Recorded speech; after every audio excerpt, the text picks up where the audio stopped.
Testing 1, 2, 3, 4, 5. 5, 4, 3, 2, 1. Over. This is Stanley H. Tinsley speaking. Today, this is August the 23rd, 1995. Today I will be interviewing Mr. Okay. Well, this is August 23, 1965. This is Art Byrne, Arthur D. Byrne. We're at my home, 1600 Rudder Lane, Knoxville. And let's see, talking with Stan, I believe I want to tell you a little bit about a couple of years before going into the service. Right.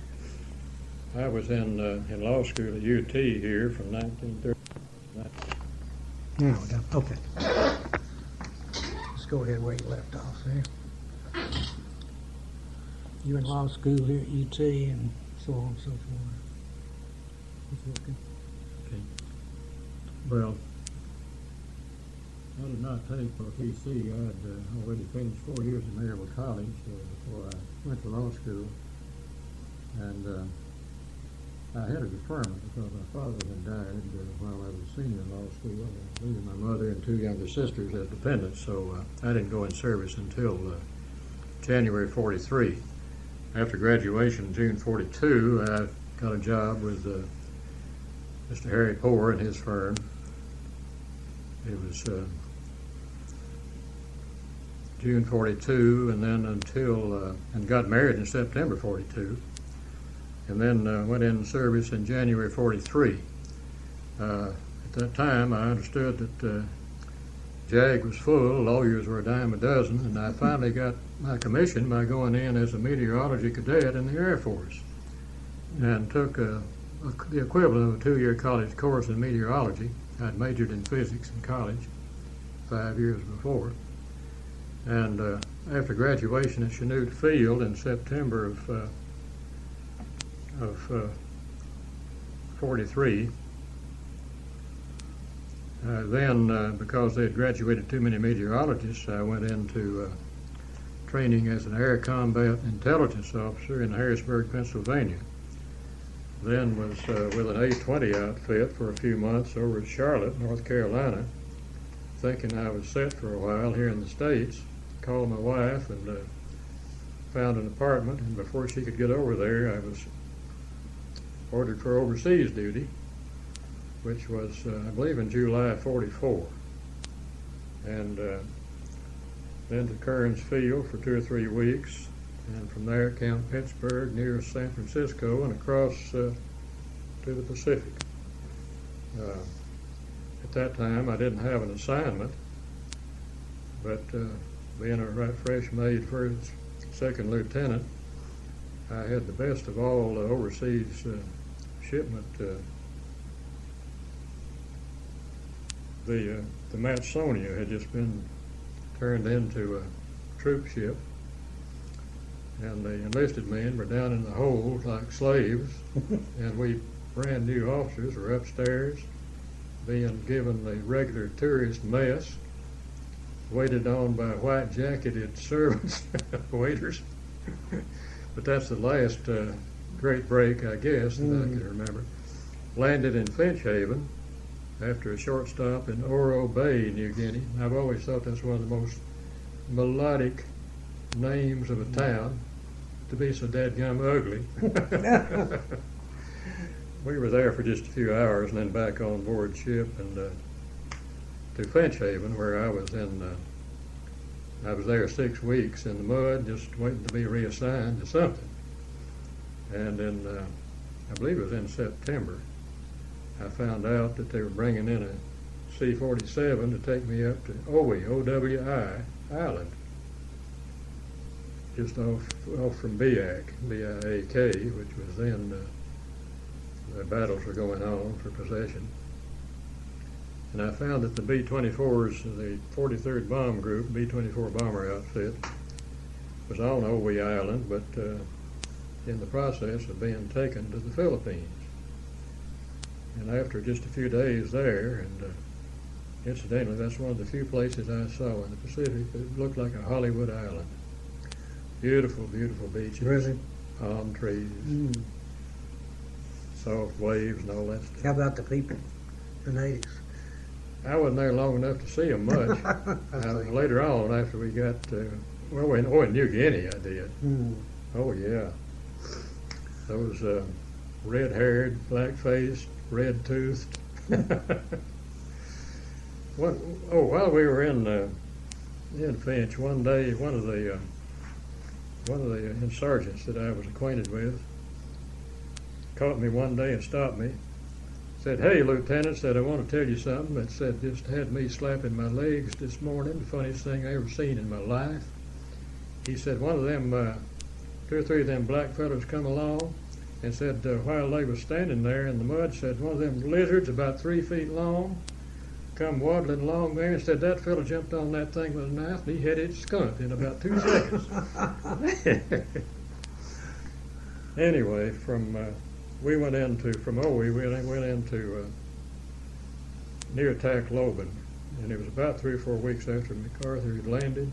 Mm-hmm. Tacloban. Mm-hmm. And going in, I guess I got almost close to combat, but not really. You could hear the gunfire, and still a few miles away. But the most combat I got there the first day, I think I found an old wicker chair that somebody had thrown away after we got on land, and found where we were going to be located, next to a rice field. Sat in that chair all night, fighting off mosquitoes. And hadn't thought of that in a long time, Stan. We were there for a few months, Tacloban. Had one of those strips of Tacloban. It was, metal strip. Mm-hmm. Right. And there were several fighter groups there. Our 24s flew a few missions there. That's one of those places when you're watching them take off, they disappear at the end of the runway. And then we moved up a few months later up to north of Manila at Clark Field. And I spent several months at Clark Field. And then from there we were reassigned on up to Hiroshima, just off Okinawa. What year and month was this? That was in July, early August of '45 when we were moved to Hiroshima. I guess I spent more months in Clark Field than any other one place. Mm-hmm.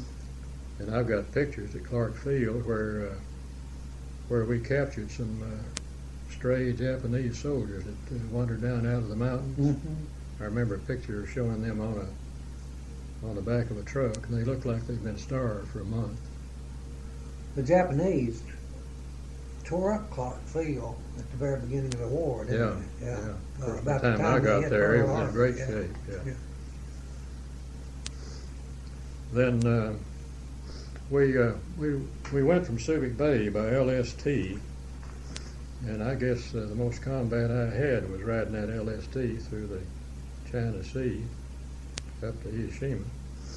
And we hit one of those terrible storms, and the steering went out on that LST, and we were being manually steered during that storm for 2 days. And that's one of the times, when you're laying down in the bunk and holding on, and I never saw any real combat. I did, contrary to orders, fly on 2 combat missions out of the Philippines on B-24, one of them over Corregidor. After I figured it was safe, I would have been not in line of duty if I'd gone down. My wife would have been mad at me. Yeah. But, Were you married before you went overseas? yeah, I married in September '42. That's it. Yeah, I graduated, got married, went to work, took off almost in the same 6 months. Now, going into Hiroshima, they were still fighting, those suicide missions were still going on. We were parked out there for a while, before we landed, Right. hoping we wouldn't get hit by one of those suiciders. We weren't. Heard a lot of gunfire. On Hiroshima, we were there just a few weeks when when the big bomb, what was that first one, what they call it? The Fat boy? Fat Boy. Yeah. Well, anyway, we'd already started briefing some missions to somewhere on Japan. I can't remember right now exactly where. But we held them up for 2 or 3 days before we finally got official word that the Japs had accepted our surrender terms. Had you all been making any missions over Japan up to that time? I think just maybe in the previous 10 days or 2 weeks. Just started. Yeah. That's- And I've got to dig into my records to remember exactly where we had missions. Mhm. I've still got little notebooks with my notes from briefing crews, Mhm. but I'm not sure where they are right now. But prior to that time, we've been doing mostly our missions in all around Hong Kong and in what was then Formosa. Mhm. I did fly on one mission over somewhere in Formosa. And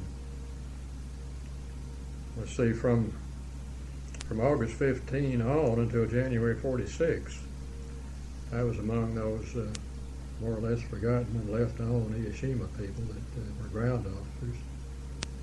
And among my various duties, I became the group intelligence officer, although the group hardly existed anymore. To get most of the flight personnel out of there in a hurry. Yeah, they were getting on that sunshine mission, and I guess by October, November, most of them were back in the States. Yeah.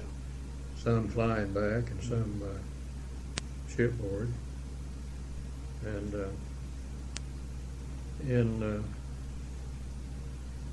finally, after wondering if they were ever going to remember us and come get us, someday in January, we got word that a C-46, the flight officer, was going to land on the strip over at Okinawa, and we managed to get over there and met that fella and got all of our gear lined up in the middle of the plane, and us seated on the sides holding on to that stuff while we took off. Almost went off. I don't know about that pilot. I guess he'd been trained. We almost went off the brink there at one point. Anyway, we got off. Had a fairly smooth flight into Tachikawa.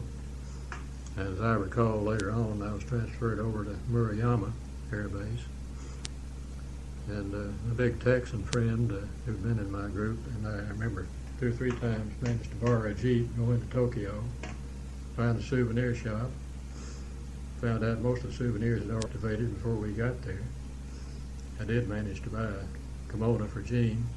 You know, if you had a pair of khaki pants, you could buy a $1,500 kimono without any problem. Is that right? I think that about was the rate of exchange at the time. What was it actually costing you? In American money? What did you think? I think, as I recall, that kimono I brought Jean is something that was valued at about $1,500, and I got it for a pair of khaki breeches. Yeah, oh, is that what, I see what you, oh, okay. That's pretty rough translation. Right. Yeah. Anyway, I never really had any real duty in Japan, although I was assigned to, as I remember, an engineering outfit. And it was commanded by some fellow from the Bronx. I could speak Japanese about as well as I could speak his language, or he could speak mine. I remember staying a very funny incident, and you may want to censor some of this, but one day we were in a Jeep, me and Tupperwine, my Texas friend, and this engineering captain, as I remember, from somewhere in New York. And we came up to a gate somewhere where we had to go in, and there was somebody there guarding the gate, and this fellow noticed a couple of Japanese with a little truck of some sort, and it had a couple of barrels on the back of it. Mm-hmm. It's what we'd have called honey dippers, but as it later turned out. And this fellow called on somebody to go over there who could interpret, go talk to these Japanese. What is that thing trying to get in here? You know, security on his mind, I guess. And the fellow came back, and he looked a little embarrassed, and he said, saluted. Said, "Sir, it's shit." Oh. So if you want to censor by We hear all kind of things. things you remember. Yeah. Anyway, after fiddling around and occasionally getting a trip back up into the mountains and getting a good picture of the big mountain, Mm-hmm. snow-capped, and meeting some Japanese that didn't even know there'd been a war, I finally got assigned to get on board a troop ship out of Yokohama. Landed in Seattle in February of '46. What kind of a trip did you have back across the Pacific? As I recall, we didn't have any rough going. Roughest sea trip I had, other than that storm in the China Sea, was starting out from San Francisco on the Matsonia. Is that right? I almost got sick the first 2 days out. I never have been seasick, but I came close to it. After that first 2 days, though, it was smooth sailing, beautiful weather. Here I was getting all that civilian food, fancy waiters. I did feel a little guilty thinking about those kids down below. Well, I guess more than a little guilty. Okay, you got back in the States when? Where'd you come in, San Francisco? No, to Seattle. Yeah, okay. Yeah. Seattle, and on a train back to Camp Chaffee, Arkansas. I think I mentioned to you, as soon as I got off at Camp Chaffee, I heard on the speaker system, the steel guitar blues, and I knew I was home. Oh, Lord. Yeah. How long did it take you to get from Seattle to Camp Chaffee on the train? Was it one of those? I'll tell you, I've got all those days written down somewhere, It's but I don't awful, remember. It one must of have those been terrible at least a trips. couple of days. Of course, as soon as I got off, I found the first telephone I could get to. Yeah. Gene was working at the Frontier Nursing Service up in Hyden, Kentucky, Mm-hmm. where the babies were all delivered by midwives out of saddlebags. Yeah, right. And I finally got him to answer the phone there at the Frontier Nursing Service, and I said, "This is Art Byrne. I'm wondering if I can talk to my wife. Where's Jean?" She said, "She's at Brush Creek at the mission. We'll just have to tell her that you'll call her later." And I finally met her in Nashville. Got on and I think it was either the Maxwell House or the Noel Hotel, one or the other. That's the first time I'd seen Jean in about a year and a half. So that's back to Middle Tennessee. When and where were you discharged? Well, Camp Chaffee was where all the paperwork was done. That's where maybe one of those phony captains. I was the first lieutenant when I came back out. I came out as a captain and kept getting all those letters suggesting that I stay in the reserves. Right. But I was a confirmed civilian by that time. Right. I'd had it. Actually, though, I enjoyed my overseas duty more than I did my in-states duty. We never polished any belt buckles, Mm-hmm. and Yeah. there was a lot more communion between officer and enlisted there than there was in the States. Sometimes it was saluting, and sometimes it wasn't. What did you do in civilian life as soon as you got settled After I got back, well, there was, of course, a few weeks terminal leave, and my wife and I went up to Massachusetts to visit with her parents. That's where at Christmas, I guess of that year, I looked out the dining room window in the Wakefield, Mass, and saw snow even with the windowsill. Mm. Wife even got me on skis one time. I barely survived it. Hmm. Told her I was going back overseas. So was she from that part of the country originally? Yeah, she came down here to go to Maryville College. That's Oh, where, yeah, I see. where we met. Well, what'd you do now when you got out? Well, first I began to think and wonder, like a lot of people, am I going to go back in the firm or try to, or do Yeah, I want right. to take some additional legal training? Mhm. For example, Jean's parents lived about 10 miles from Harvard. Her dad was a Harvard grad. Mhm. Should I go up there and get an advanced degree and then Yeah. maybe go into publications work, editorial work? Right. I've always been interested in writing. Mm-hmm. And at one time I thought about going to either Columbia or Missouri and taking a course in journalism, which I never did. But finally, eventually you get to thinking, hey, we're going to have to eat. Right. So I wound up back in the same firm, That's it. stayed there, and still there. It's still there. Still there, yeah. Boy, Going through how a long tough- have you been? How long have you been with that?